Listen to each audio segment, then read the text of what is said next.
From the St. Louis Public Radio Newsroom, this is The Gateway. It's Monday, December 9th. I'm Wayne Pratt. Ahead, Raul Banasco is the new director of St. Louis County Justice Services. The New York native is in charge of managing the county's closely scrutinized jail. I always say corrections officers are like customer service agents, plus we have to answer to the community and family members. Banasco speaks with St. Louis Public Radio's Jason Rosenbaum about the job he started late last month. But first, the headlines. Our regional partnership has missed a big goal for 2019. It wanted to house every homeless veteran in St. Louis area counties by November. As St. Louis Public Radio's Kay Petrin reports, the group is using what it learned to improve homeless services for next year. The St. Louis Area Regional Commission on Homelessness helped more than 300 veterans find housing this year. It's still working to house dozens more. The commission has already been seeking new housing options, but next year it's also developing other services. Tim Huffman is the commission's data committee chair. He says case management is harder to fund than housing, but it's crucial. It is generally not a recipe for success to just shove someone into housing and not have social support. And by social support, I mean that a person who knows them, who's checking in on them, and who is aware of broader services. The commission is also working with behavioral health agencies that help veterans recover from addiction and other health issues that make it hard to stay in stable housing. I'm Kay Petrin, St. Louis Public Radio.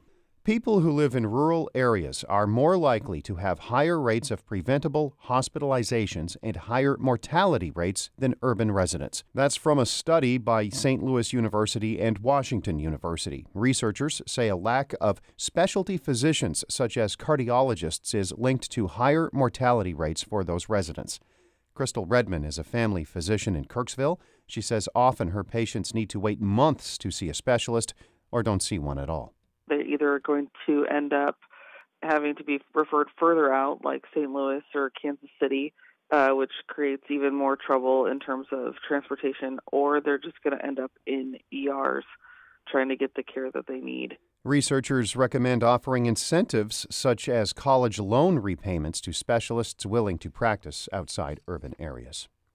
People treated for drug-resistant MRSA, commonly known as staph, often get infections again and again.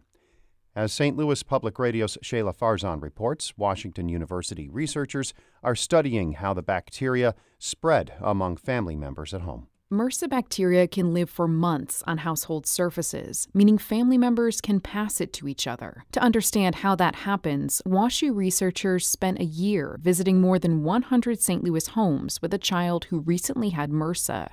They found family members who shared certain items, like towels and sheets, were more likely to pass the bacteria to each other. WashU pediatrician Stephanie Fritz says using separate personal hygiene items and frequent hand washing helped reduce the risk of picking up staph bacteria. These are just some kind of straightforward things that people can do.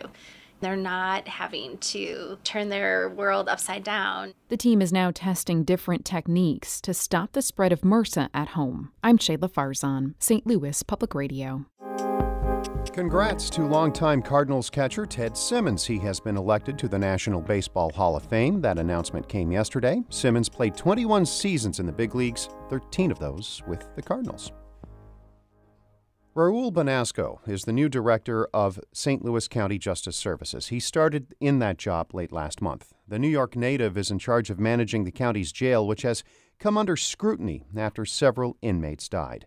Banasco sat down for a conversation with St. Louis Public Radio's Jason Rosenbaum about his priorities for the agency and why he decided to take the high-pressure position. I found it intriguing that I can still give back to the field of corrections, be part of the community here, and help in, as I say, improving some of the systems and processes here within the department and make it a better place and more effective and more efficient place to work. From doing some background research of you, you've encountered some really challenging issues at the various places you work. Everything from making sure prisoners don't escape to making sure that they don't commit suicide. How did those experiences kind of shape your approach to this job? I think, and thank you for sharing that, the assignments I've taken, I've always seen it as a calling. People often don't know the things that happen inside our jails or prisons.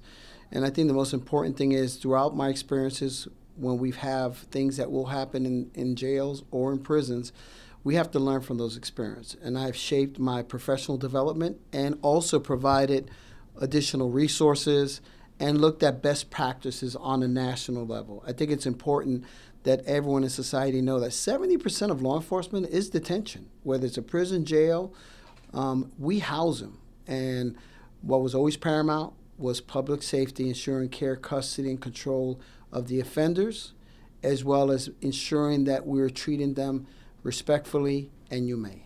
The big thing that a lot of people are talking about in St. Louis County is there have been several deaths in this jail before you came here. What are you going to do to ensure that there is the right medical attention and the proper oversight of inmates to make sure that their medical conditions are taken care of right away? I had the opportunity to review some of the existing issues that took place prior to my arrival. And one of the things I can say is several things under the interim director were immediately addressed. Key communication. Communication is key. That's something that I know since I've taken my role. We meet weekly, sometimes once or twice, with our medical provider leadership now. We look at all medical issues, anything that might be a concern when it comes to the health care of our inmates.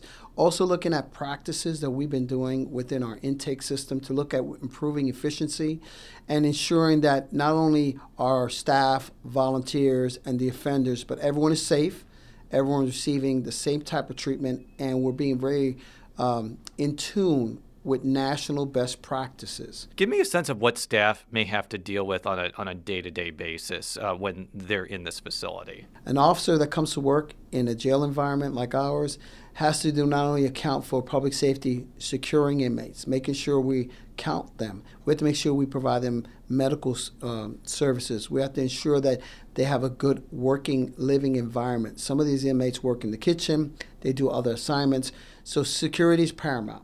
Custody and care of the offenders is paramount, and dealing with the public, because we have volunteers who come in, we have contract providers, we have a lot of activity with the attorneys coming in. So we wear many hats. I always say corrections officers are like customer service agents, plus we have to answer to the community and family members. If you could point to one major priority that you want to accomplish in the near future, what would it be? I think we have a great team of staff, but it's been a long time in which our leadership, my administrators, even my foot soldiers on the ground, haven't received some training from a professional, whether it's National Institute of Corrections, whether it's through American Correctional Association or the American Jail Association. Those are national bodies that focus on the best practices and the trends, and we just need to bring them up to speed. We are the largest jail in the state, and we are in a situation where people are retiring.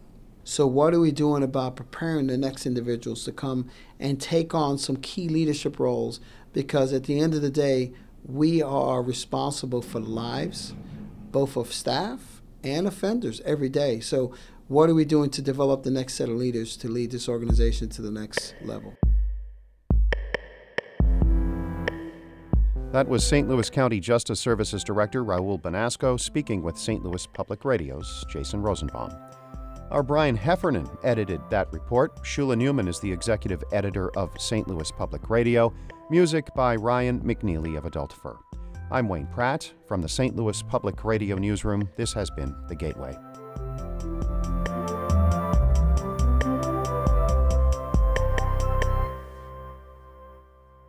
Support comes from Missouri Forest Products Association, committed to sustainable and sound conservation of the state's forests, which support more than 41,000 Missouri jobs, resulting in a $10 billion industry.